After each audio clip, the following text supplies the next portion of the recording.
Saya mau tanya, saya baru buat silase 1 hari, tapi plastik wadah silasenya jadi melembung. Nah, awalnya mungkin sudah kedap udara kita tutup, cuman proses pelembungan udara itu terjadi karena ada proses fermentasi dari bahan yang kita olah di dalamnya. Jadi itu memang bagian dari proses, tidak apa-apa. Jadi tinggal langsung dibuka saja, dibuang lagi udaranya, kemudian kita tutup lagi, pastikan kedap udara.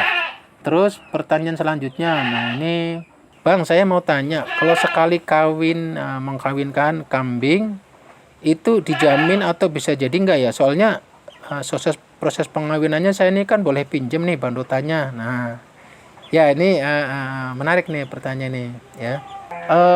Ini pengalaman saya bro, jadi kalau kambing dikawinkan sekali karena ini boleh pinjem, takutnya nanti kalau pinjem lagi kan nggak enak gitu ya. Cuman satu sisi kita nggak tahu bener nggak nih kira-kira jadi apa enggak. Nah biasanya kalau sudah dikawinkan ya dia mungkin baru akan kelihatan gitu, kita amati itu 1-2 minggu setelah itu akan kelihatan. Dari mana ciri-cirinya? Dari pengalaman saya misalkan, nah di kambing ini sudah mulai anteng dia, istilahnya udah mulai diem, nggak terlalu berisik dia. Karena kan salah satu tanda-tanda birahi kambing itu kan gelisah dia, terus juga biasanya ekornya itu ya. Nah bagusnya saran saya ketika kita mengawinkan 1 kali, karena ini boleh pinjam, pastikan betul pada saat mengawinkan, pastikan betul birahinya pas, waktunya pas gitu ya. Dan si jantan ini juga udah benar-benar dipersiapkan staminanya. Kambing ini juga benar-benar sudah. Assalamualaikum warahmatullahi wabarakatuh.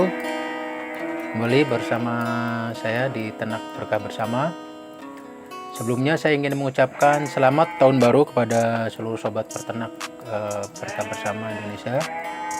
Alhamdulillah kita sudah masuk di tahun 2002. Semoga sobat semua dalam keadaan sehat walafiat dan semoga tetap diberikan kesehatan. Dan juga saya berdoa semoga usaha sobat semua mungkin yang harus yang dilakukan mendapatkan kemudahan dan kelancaran. Baik sobat semua, di video kali ini memasuki tahun baru di tahun 2022, saya ingin mengambil sebuah tema yang mungkin cukup menarik, yaitu salam ngarit.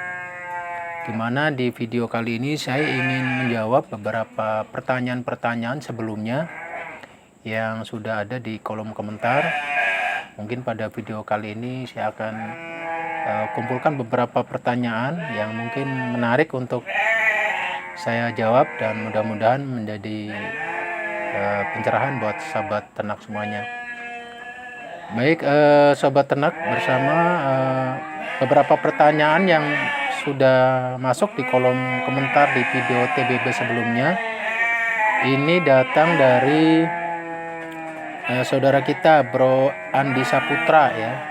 Bro Andi Saputra menanyakan, Mas, saya mau tanya, saya baru buat silase 1 hari, tapi plastik wadah silasenya jadi melembung, berisi udara.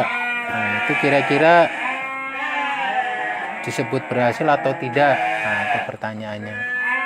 Ya, mungkin saya akan langsung jawab saja. Untuk proses silase, ketika kita mendapati seperti yang tadi ditanyakan, ada udara melembung. Nah, ini biasanya proses dari bahan yang kita silase itu. Jadi mungkin waktu kita mengumpulkan bahan-bahan itu masih dalam keadaan segar. Jadi pada saat disilase terjadi uap ya, uap atau pelembungan udara dari proses fermentasi yang ada di dalam itu, kemudian melembung. Nah terus bagaimana itu, apakah berhasil atau tidak? Nah, sebaiknya ketika kita mendapati seperti itu bisa langsung dibuka saja, karena memang prinsip silase itu kantong yang kita gunakan harus kedap udara. Jadi ketika ada udara harus kita buang lagi. Nah awalnya mungkin sudah kedap udara kita tutup, cuman proses pelembungan udara itu terjadi karena ada proses fermentasi dari bahan yang kita olah di dalamnya. Jadi itu memang bagian dari proses, tidak apa-apa. Jadi tinggal langsung dibuka saja, dibuang lagi udaranya, kemudian kita tutup lagi, pastikan kedap udara. Jadi itu prosesnya bisa dilanjutkan. Ini mungkin sesimpel itu. Cuman mungkin pertanyaan saya kembali, saya tidak tahu bahan-bahan yang difermentasi apa. Jadi kalau bahan-bahan yang difermentasi itu isinya mungkin sayuran-sayuran yang mungkin kadar airnya masih tinggi atau masih dalam keadaan segar. Nah, biasanya ketika langsung difermentasi dalam beberapa hari dia akan ada proses sehingga dia menguap, keluar amoniaknya, karbonnya, kemudian akan mempengaruhi wadah silasenya itu akan terisi oleh udara. Jadi itu bukan udara dari luar, tapi itu proses penguapan dari bahan yang kita silase itu. Jadi mungkin sarannya dari saya, sebaiknya dibuka lagi aja, dibuang udaranya, kemudian ditutup kembali, pastikan kedap udara, tutup kembali yang rapat, dan fermentasinya bisa diteruskan. Yang jelas proses fermentasi itu kurang lebih waktunya ya 4 sampai 1 minggu, 4 sampai 7 hari. Dan kalau sudah dibuka, ditutup kembali, nah itu masih bisa digunakan atau masih kita anggap itu proses fermentasinya masih berjalan. Jadi nanti kalau sudah 7 hari, kemungkinan sudah tidak melembung lagi. Nah, tinggal kemudian nanti kalau kita mau langsung gunakan untuk diberikan ke pakan, sebaiknya jangan langsung diberikan, tapi dibuka dulu, diangin-anginkan dulu ya. Jadi dibuka dulu biar mungkin amoniaknya atau udaranya itu keluar dulu, dan juga aromanya mungkin tidak terlalu menyengat. Setelah sudah diangin-anginkan, itu bisa sedikit-sedikit diberikan ke untuk pakan atau ke ternak. Jadi tidak apa-apa, saya kira kalau seperti itu wajar, itu bagian dari proses silase itu sendiri. Itu tadi jadi tergantung dari bahan yang kita fermentasi itu apa saja. Nah itu mudah-mudahan itu bisa menjadi jawaban buat Bro Adi Saputra ya. Selanjutnya untuk pertanyaan kedua, ini datang dari Ahmad Fauzan ya. Bro Ahmad menanyakan, Pak, apakah limbah sayuran nggak cepat membusuk dan berulat? Ya, jadi kalau memang bahan sayuran yang kita pakai ini kan bahannya banyak ya. Pada dasarnya memang kalau bahan yang kita silase adalah sayuran, contoh seperti kayak kubis, seperti kayak sawi, pokoknya yang memang kadar airnya itu banyak, kalau kita langsung masukkan ke dalam silase, kemungkinan memang akan lebih cepat membusuk karena dia kadar airnya terlalu tinggi. Jadi sebaiknya saran saya, kalau kita menggunakan bahan-bahan limbah dari pasar, umpama banyak sayuran, itu jangan langsung di silase, tapi harus ada proses penjemuran terlebih dahulu. Jadi biar kadar airnya sedikit berkurang gitu. Jadi tidak terlalu banyak, jadi diharapkan tidak cepat membusuk ya. Memang itu pengalaman saya juga pernah, saya menggunakan bahan-bahan limbah dari pasar itu seperti kayak sawi mungkin ya, kayak kol, kayak yang lain, pokoknya yang kadar airnya banyak, itu kemungkinan memang akan cepat lembek dan membusuk, itu berulat. Makanya kita harus jangan full menggunakan sayuran murni, tapi harus ada campurannya supaya nanti ada kepadatannya. Contohnya dengan kita berikan dedak itu ya, campuran dedak itu seharga lebih banyak, karena ini kan limbah yang kita pakai ini kan sayuran yang kadar airnya banyak. Jadi kalau murni itu yang kita pakai, kemungkinan memang akan busuk. Jadi kemungkinan memang hasil fermentasinya akan lembek karena dia kandungan kadar airnya tinggi. Jadi sebaiknya untuk menyiasati ini supaya tidak terlalu lembek, campuran dedaknya agak diperbanyak ya. Campuran dedaknya agak diperbanyak, dan sedikit juga kita berikan E4 supaya aroma busuknya juga tidak terlalu menyengat ya. Kalau limbah dari pasar itu jenis sayuran yang kadar airnya terlalu banyak, pastikan diturunkan dulu kadar airnya. Nah, berapa persen? Paling tidak 50-40% kadar airnya. Jadi kalau jenis sayurannya kandungan kadar airnya terlalu banyak, ya kayak sawi itu kan bisa dibilang terlalu banyak kadar airnya, dan dia mudah membusuk. Kayak kol, sawi, dan lain-lain itu biasanya limbah pasar itu akan lebih cepat membusuk. Jadi kalau fermentasi itu cepat. Nah itu campuran dedaknya harus lebih banyak. Perbandingannya misalkan ya 50-50 lah ya. 50% sayurannya, teman kadar airnya sudah diturunkan, baru dicampur dedak, ditambahkan M4. Ya, jadi memang betul ini akan cepat membusuk dan berulat. Itu kalau didiamkan saja memang seperti itu. Tapi kalau kita fermentasi, dia membusuknya itu beda karena ini adalah fermentasi dan kadar airnya sudah kita turunkan dan kita berikan tambahan campuran dedak dan itu tidak berulat ya, tidak ada ulatnya. Kecuali kena udara tidak kedap gitu ya. Biasanya kalau di luar itu sayuran dibiarkan saja memang kadang-kadang busuk dan itu berulat. Nah, kalau itu beda ya, bukan dari hasil fermentasi. Jadi seperti itu Bro Fauzan, mudah-mudahan bisa menjawab pertanyaannya. Jadi itu nanti silakan bisa diulang lagi ya, dipraktekkan lagi seperti apa. Sama pokoknya hasil fermentasi kalau kita mau berikan ke pakan, jangan langsung setelah fermentasi langsung dibuka langsung dikasih. Dia harus didiamkan dulu, diangin-anginkan dulu, dan pemberiannya juga jangan langsung 100% itu. Dia harus sudah makan rumput dulu, yang lain nanti sedikit demi sedikit itu fermentasinya diberikan. Nah, biasanya untuk kambing yang memang belum pernah makan pakan fermentasi, dia tidak langsung mau tuh. Kalaupun dia mau mungkin sedikit-sedikit, jadi butuh pengenalan gitu, jadi tidak langsung ya. Jadi pastikan silase itu tidak kemudian kita beranggapan kalau kita udah silase berarti kita kasih makan semua pasti kambing mau. Tidak juga, kadang-kadang butuh pengenalan dulu sedikit-sedikit. Tapi kalau dia nanti sudah mengenal pakan fermentasi, dia sudah terbiasa, mungkin untuk selanjutnya kita kasih fermentasi selanjutnya, pakan fermentasi selanjutnya itu karena kambing sudah menyesuaikan akan mudah beradaptasi. Selanjutnya untuk ini pertanyaan datang ini dari Bro Ricky Arfiando. Ya, dari Bro Ricky Arfiando, dia nanya gini. Kalau udah diracik sesuai video, apakah bisa langsung kita kasih makan kambingnya? Nah, seperti itu pertanyaannya. Ya tadi sudah saya singgung ya, jadi seperti itu. Jadi kalau sudah kita racik, ini mungkin tidak difermentasi ya, sudah diracik, apakah bisa kita langsung kasih makan? Untuk apa? Jadi tanpa fermentasi nih kayaknya. Jadi kalau sudah diracik sesuai video tadi, apakah kita bisa langsung kasih makan kambingnya? Sebenarnya bisa saja. Cuman biasanya itu tadi kalau kambing belum terbiasa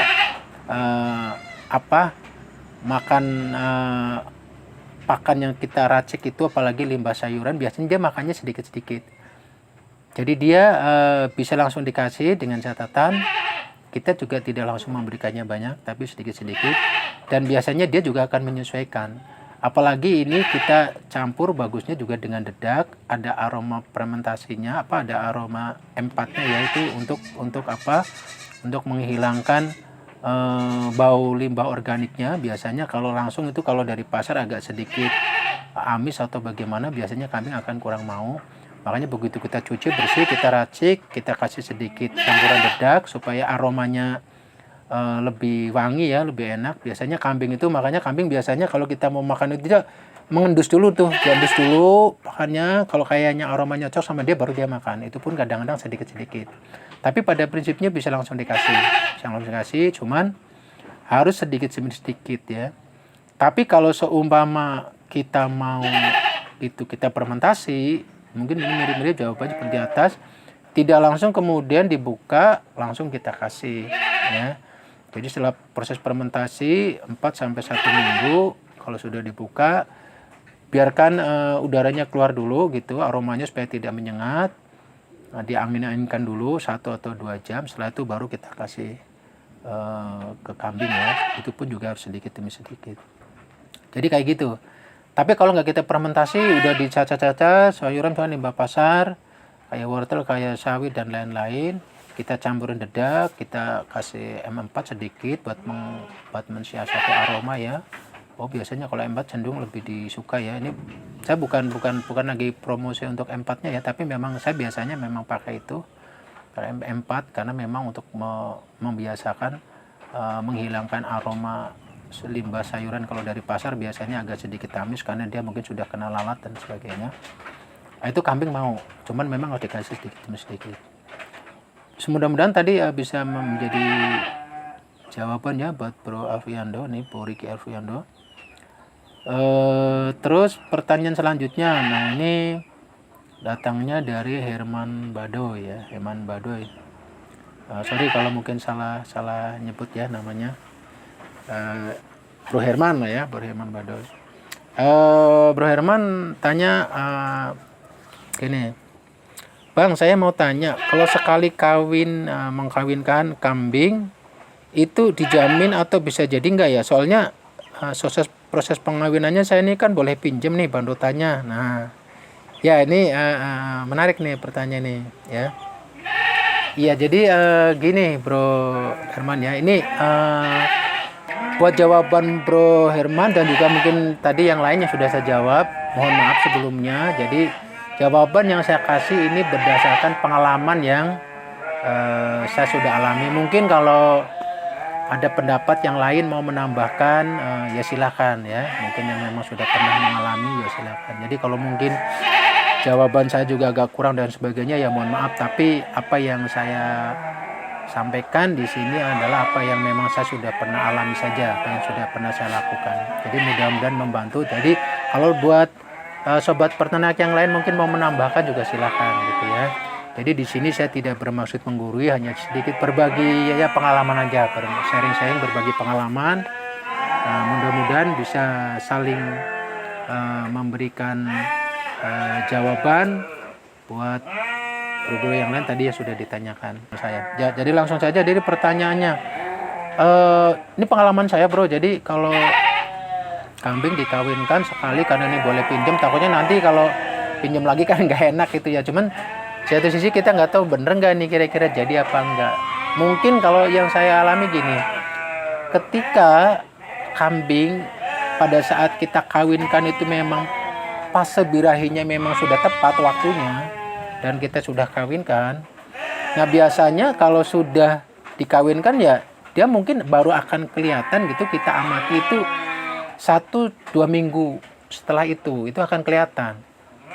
Dari mana ciri-cirinya? Dari pengalaman saya misalkan, nah di kambing ini sudah mulai anteng dia, istilahnya udah mulai diem, nggak terlalu berisik dia.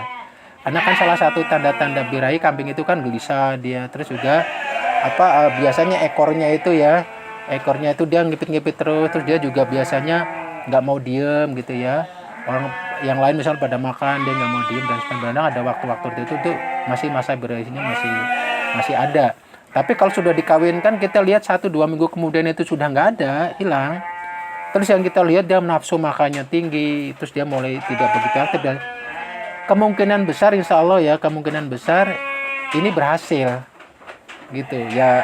Semua kembali ke Tuhan ya, karena kan ini proses perkawinannya kan natural ya. Kita kalau mau pastikan sih memang bisa aja kita ada alat misalkan kita cek dari kencingnya dan sebagainya, kalau jadi dan sebagainya itu ada ya dijual, itu mungkin lebih akurat. Cuman di sini saya ya istilahnya dari pengalaman, karena saya juga di sini tidak seperti itu, polanya lebih ke natural aja.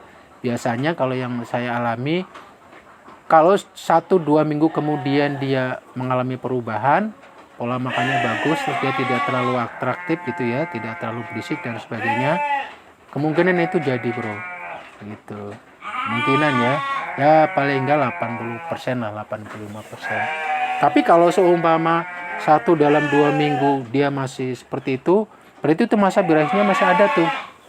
Jadi memang bagusnya gimana ya, bagusnya dikawinkan lagi aja gitu, nggak apa-apa gitu. Kalau dikawinkan dia masih mau, tanda-tandanya dia masih birahi, masih dia nggak bisa diam, terus makannya juga nggak terlalu ini. Nah biasanya itu masa birahinya masih ada, itu dikawinkan lagi boleh itu. Tapi kalau 1-2 minggu itu sudah nggak ada, itu udah nggak perlu ya. Kemungkinan itu sudah berhasil lah kita anggap gitu. Tinggal nanti kita lihat 1-2 bulan lebih. Nah biasanya tanda berikutnya lagi juga dia mulai agak lebih kalau bahasa saya itu nyebutnya agak lebih nurut gitu kambingnya kalau dipegang. Biasanya agak lebih kalem dia, terus bulunya juga agak lebih halus dia.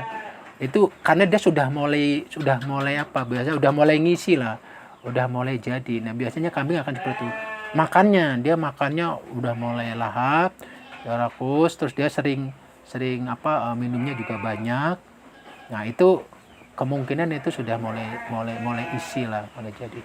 Cuman kalau 1-2 minggu tadi kembali lagi masih gitu berisik, masih tanda-tanda birahinya masih ada, dikawinkan lagi nggak apa-apa gitu. Jadi itu kemungkinan masih belum ya, belum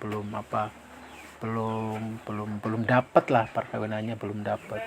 Nah bagusnya saran saya ketika kita mengawinkan 1 kali, karena ini boleh pinjam, pastikan betul pada saat mengawinkan, pastikan betul birahinya pas, waktunya pas gitu ya. Dan si jantan ini juga udah benar-benar dipersiapkan staminanya. Kambing ini juga benar-benar sudah dipersiapkan, baik yang jantan maupun yang betinanya. Waktunya juga harus pas. Pastikan memang itu sudah berhasil ya. Udah berjalan dengan baik. Itu pun nanti kita akan lihat seminggu 2 minggu berikutnya. Kalau perubahannya dia mulai diam, makannya mulai banyak, kemungkinan itu udah berhasil. Tapi kalau masih rewel gitu, masih ngembi gitu, masih tanda-tanda birahinya masih ada, itu nggak apa-apa, dikawinkan lagi nggak apa-apa. Jadi gitu, ini pengalaman saya bro, jadi seperti itu. Mungkin kalau ada yang mau menambahkan gitu ya, ada yang lebih paham betul tentang itu ya silahkan lah ya. Jadi mungkin kalau ada yang kurang pas ya mohon maaf ya, ini saya berdasarkan pengalaman saja. Iya itu tentang pertanyaan tadi ya Bro Herman. Makanya bagusnya sih kalau kita pinjem, panutan pinjem itu jangan sekali terus dibawa pulang. Bagusnya mungkin kasih waktu dulu ya, setelah itu 2 minggu setelah itu biar standby dulu lah di situ pejantannya ya, kambingnya. Jadi jangan langsung diambil dulu gitu. Jadi kalau kemungkinan nanti tidak berhasil kan kita bisa langsung satuin lagi gitu, dikawinkan lagi. Tapi kalau dia sudah nggak mau biasanya ya itu biasanya dia udah berhasil. Kambing biasanya kayak gitu ya, pengalaman saya lagi gampang. Jadi kalau dia masih mau itu masih berakhirnya masih ini, itu nggak apa-apa, masih proses itu 1-2 minggu itu. Cuman kalau sudah enggak, itu udah bisa diambil pejantannya nggak apa-apa itu, karena itu udah berhasil. Jadi itu bro untuk video kali ini, mudah-mudahan bermanfaat. Dan tahun 2002 ini, tahun baru ini, memasuki tahun baru ini, saran saya ya semangat. Salah satu kunci bertanak keberhasilan itu kuncinya adalah kembali ke diri kita. Pertama sabar, karena segala sesuatu butuh proses. Jangan menyerah. Terus ilmu itu banyak, artinya jangan berhenti untuk belajar terus. Apa yang kita tidak tahu, ilmunya itu sudah ada. Kalau kita mau terus belajar, insya Allah kita tahu teorinya, kita akan tahu, belajar terus sambil dipraktekkan. Kesalahan akan selalu ada, teman kita akan selalu pinter karena kita akan dapat pengalaman. Jadi kalau kata orang bijak, pengalaman itu guru ya, guru yang paling bijak. Terus saja dipraktekkan terus, insya Allah berhasil. Kuncinya sabar, ulet, terus belajar, praktek ya, punya kemauan yang keras, insya Allah kita berhasil lah. Jadi itu kunci di dalam dunia peternakan itu seperti itu. Kendala-kendala pasti akan ada saja gitu, tapi setiap kendala pasti ada solusinya, ada jalan keluarnya. Salah satunya adalah melalui video ini juga. Ini mudah-mudahan saya juga masih belajar. Mudah-mudahan melalui video seperti ini kita sharing-sharing. Mungkin yang tadinya nggak tahu jadi tahu ya. Mungkin yang tadinya saya juga ada pertanyaan, ya saya mungkin belum mempraktikkan. Nanti saya belum bisa juga, saya akan mulai praktekkan supaya juga punya gambaran gitu ya. Jadi hanya teorinya saja, tapi saya juga akan mempraktekkan. Barangkali nanti kalau ada hal-hal yang baru yang menarik, kita akan bagikan, saya akan bagikan ya melalui channel YouTube ini. Video ini mudah-mudahan bermanfaat. Jadi di sini kita saling berbagi saja, saling melengkapi, saling menguatkan, sama-sama di dunia peternakan kita bisa saling memperkuat. Mudah-mudahan kita satu dengan yang lain bisa saling memberikan inspirasi gitu ya, memberikan inspirasi supaya kita makin hari peternakan kita makin bagus dan makin berhasil. Mudah-mudahan di tahun 2002 ini kita makin semangat belajar terus dan dunia peternakan makin maju. Mulai dari diri kita harus yakin bahwa di dunia peternakan juga sangat menjanjikan. Tinggal bagaimana setiap pelakunya, kita semua termasuk saya, konsisten dan komitmen untuk terus bergelut di dunia peternakan. Mudah-mudahan ini bisa menjadi kontribusi buat kita semua dan juga buat masyarakat. Itu saja mungkin untuk video kali ini. Untuk memberikan jawabannya, saya akan share juga video-video yang lain di tahun 2002 ini yang lebih menarik lagi dan lebih bisa membantu lagi untuk tema-tema berikutnya. Ya, buat bro and sis yang lain lah, pokoknya sobat ternak yang lain ya, barangkali mungkin masih ada pertanyaan-pertanyaan ya yang mungkin di luar ini gitu, silakan bisa tulis di kolom komentar ya, silakan aja ditulis di kolom komentar. Insya Allah kalau bisa saya jawab gitu, kalau enggak ya saya akan praktekkan gitu. Jadi karena pertanyaan sobat ternak semua, kalau yang memang saya sudah pernah ngalamin saya akan jawab. Kalau belum memberikan jawaban itu jujur saja berarti apa yang sobat ternak tanyakan berarti saya belum alami. Berarti saya akan lakukan dulu. Nanti kalau sudah saya alami, sudah tahu jawabannya, pasti saya akan berikan jawabannya. Jadi jangan sungkan juga kalau masih ada pertanyaan, nggak apa-apa, silakan dituliskan saja pertanyaan di kolom komentar ya. Gitu. Jadi mudah-mudahan video ini bermanfaat. Ya kalau bermanfaat ya silakan di subscribe ya, tekan tombol loncengnya. Kalau nggak bermanfaat, nggak ada mutu ya nggak apa-apa juga, saya juga lagi belajar ya. Silakan, saya kembali ke bro semuanya ya sobat ternak gitu. Kembali kita, intinya saya pengen saling berbagi saja, mudah-mudahan ini bermanfaat buat kita semua. Saya juga lagi belajar, kita sama-sama belajar. Oke, terima kasih, semangat, salam ngarit.